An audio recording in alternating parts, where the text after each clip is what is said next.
first came into existence. It's such a technically capable body, right?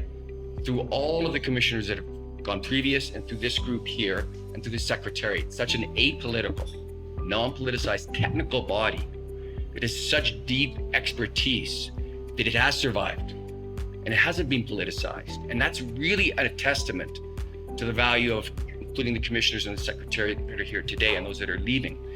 Money doesn't matter, it's how and who gets it and the way and what it's to be used for, right? And that's at the heart of what CRA is doing. And that's why development partners see this as such an important partner. And I think what would be important for the incoming commissioners is to continue that relationship with development partners, but to let them see more of that equity argument and that value added to more than just dividing up revenue.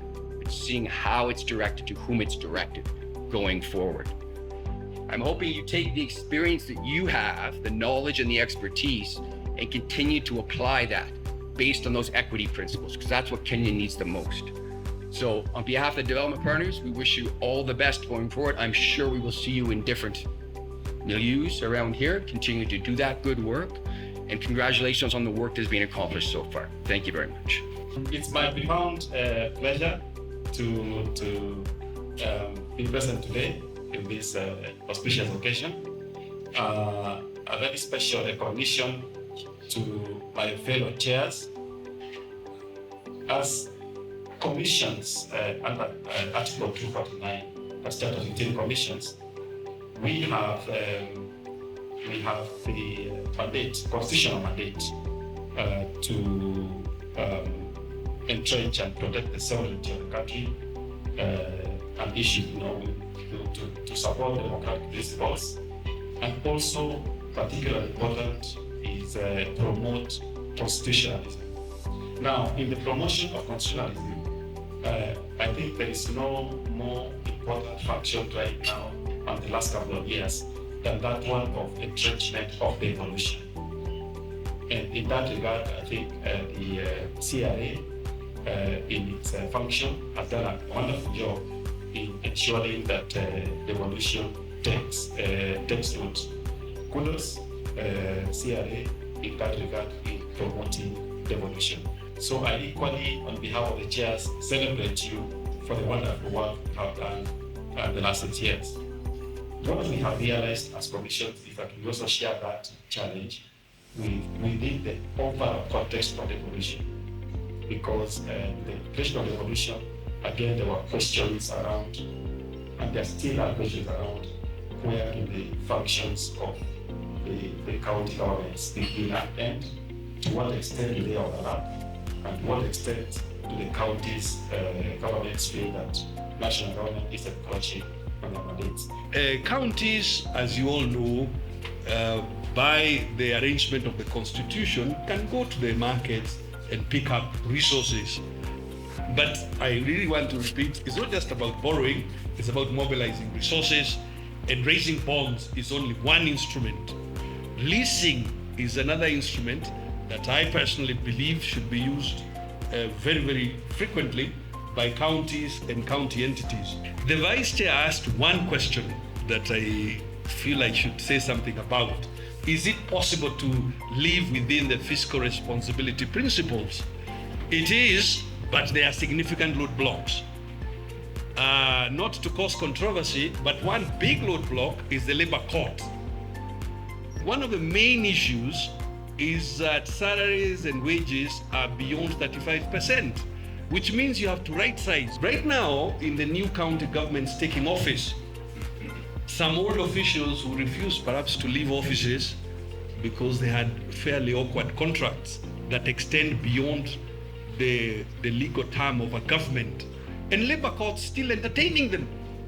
So you will see counties from Nakuru to Homa Bay and others struggling to complete formation of government because officers who should have gone home in August are still able to go to court and get ex parte orders stopping governors from forming government.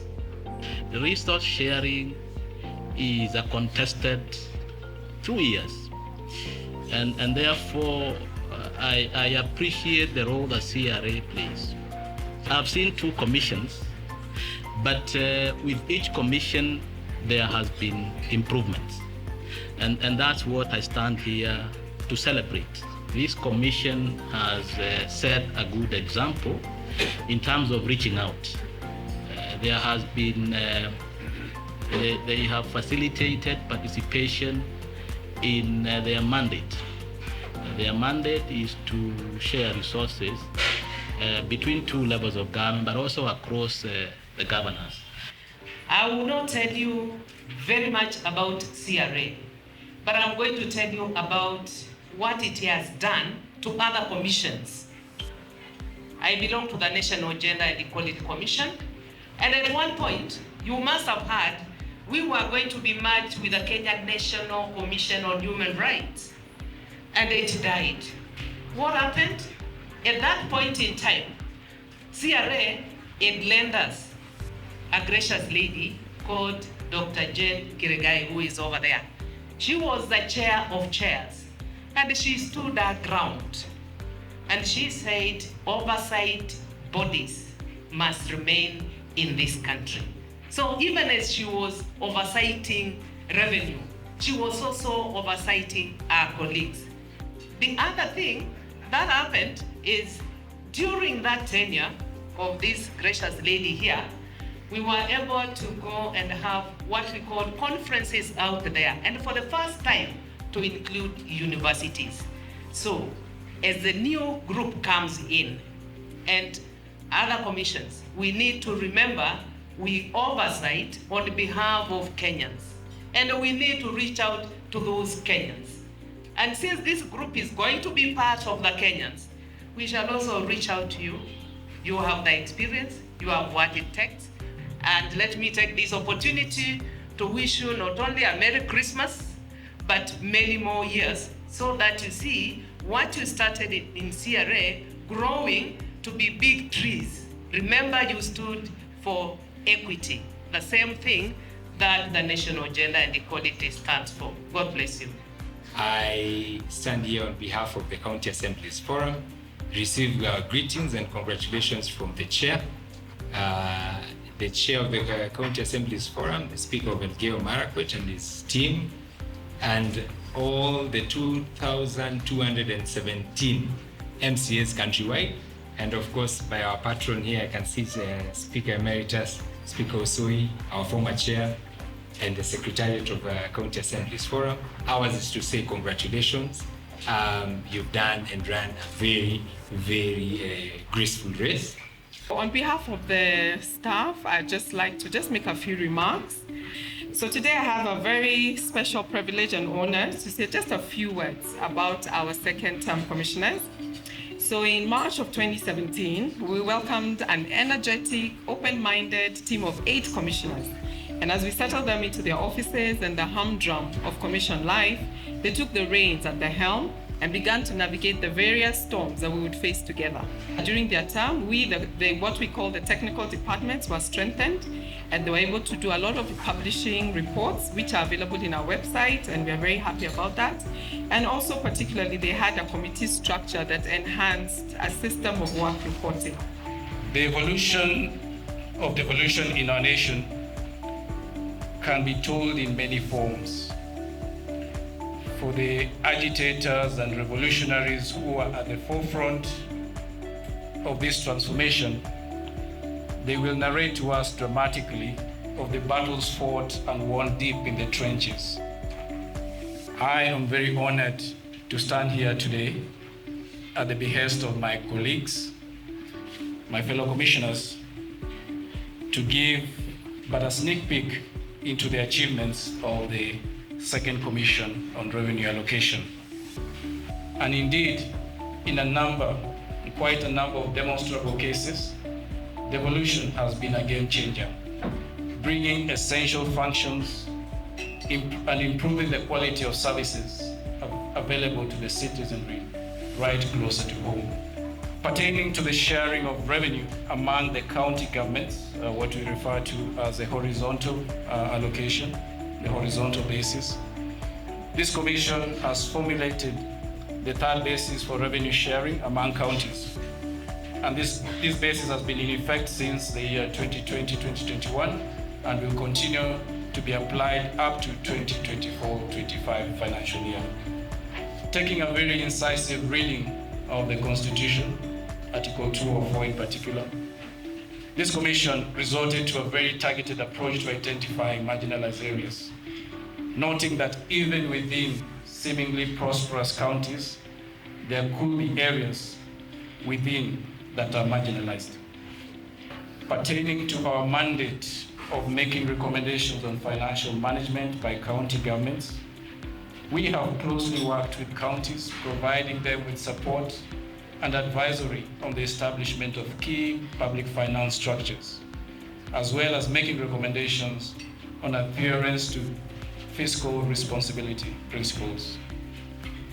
However, adherence to key fiscal responsibility principles as outlined in PFM, such as wages being less than 35% of total expenditure and development being more than 30% of total expenditure, have remained elusive for majority of counties, especially those that inherited huge staff complement at the onset of devolution.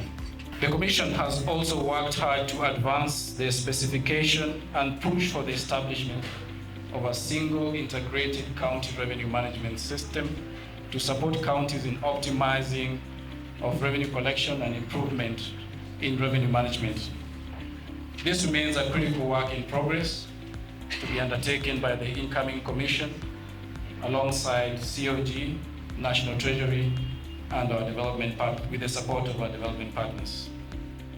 The CRA has further collaborated with National Treasury and the Capital Markets Authority, and working with particularly the County of Laikipia to enhance the capacity of rated counties to gain access to development funding through the capital markets, to accelerate the achievement of equity for the prosperity of this our nation and for the sake of generations to come, for posterity that is in the face of the looming climate change. We need a water Marshall Plan. Thank you very much. I come here representing the other 9 commissioners who sat the first commission, who did, as Katulia said, everything that you could think of. We started from scratch. We didn't know what it was. We didn't know what devolution was. We read, but the comfortable thing is Dr. Jane walked with us all through. I didn't know you're gonna be the chairman. You are a technical guy. Yeah, so we actually worked together. When she took over, we knew there is a continuation. There was nothing like a gap. And we watch. Don't think that we are not seeing. We watch what happened in CRA, and I've got a message here that says, congratulations. You've actually done a good job. You've done a good job. Happy to be here today and to just walk down 6 years, which were really an experiential learning journey. You know, the Chesalem Commission really set up the commission. They had everyone. So when you come in as a second commission, you feel like sort of a stepmother. You know, I'm here to come across anyone who loves their stepmother, but I think we tried. And I want to say the CRA is like every family. Someone said that all happy families are similar, but all unhappy families are unhappy in their own way. So in a way, I wouldn't say we were extremely happy or an unhappy family. We were just a typical family, a proper breaded family. And I think we had really a super team of a talent pool in the secretariat. We have the directors that were really great pillars of every committee that we had, because as commissioners, we really never did it. We never did the heavy lifting. The heavy lifting was done by the directors and their teams. We had a strong legal team, and I can see Director Sheila here. Every bill that went to Parliament, every bill that had to touch on devolution, Sheila and her team provided the right commentary, and we delivered it. And behind all of this is a very great team of logistics officers. These are the people who make sure we have never missed a meeting. It doesn't matter what we do. Sometimes they drive on the long side of the road, and I know we are called names, but we do get to work and to meetings on time. We had a proposal that every commissioner introduce themselves. But they said, everyone knows our profile. Well, so they gave me the difficult duty of introducing them today. So I will introduce them as they're put on the screen, but those that are here, I'll invite to stand with their +1. Commissioner Ole Suji. If you want to have Suji's presence in the room, talk about Equalization Fund. Dr. Irene Asienga is a peacemaker in the commission. Irene will always avoid the path of conflict. She always opted for the way of peace.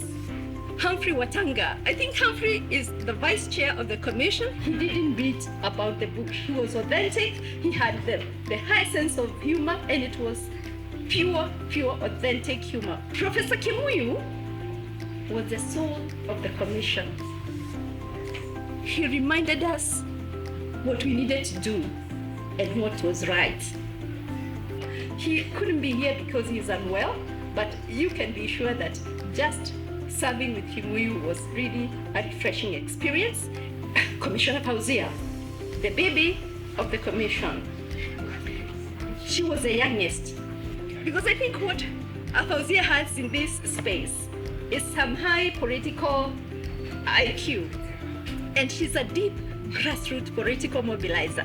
And finally, Commissioner Gashuba, my brother from another mother. Commissioner Gashuba is an excellent social integrator.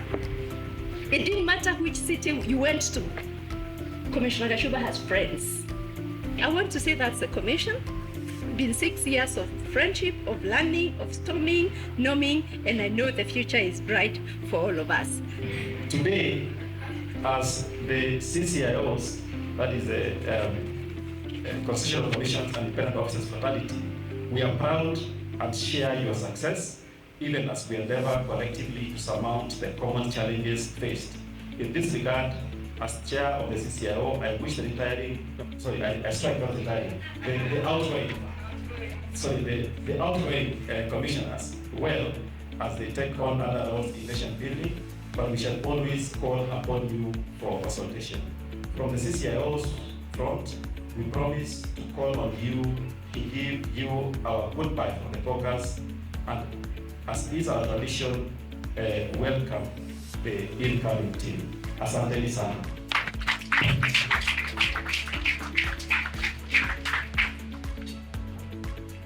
We're just grateful. This is an initial celebration. We'll move to the main day. Just saying thank you so much, commissioners, for the work that you have done with us. You have given everything. So it's our time to give you something. A small piece of cake for you to remember the sweetness that you left here.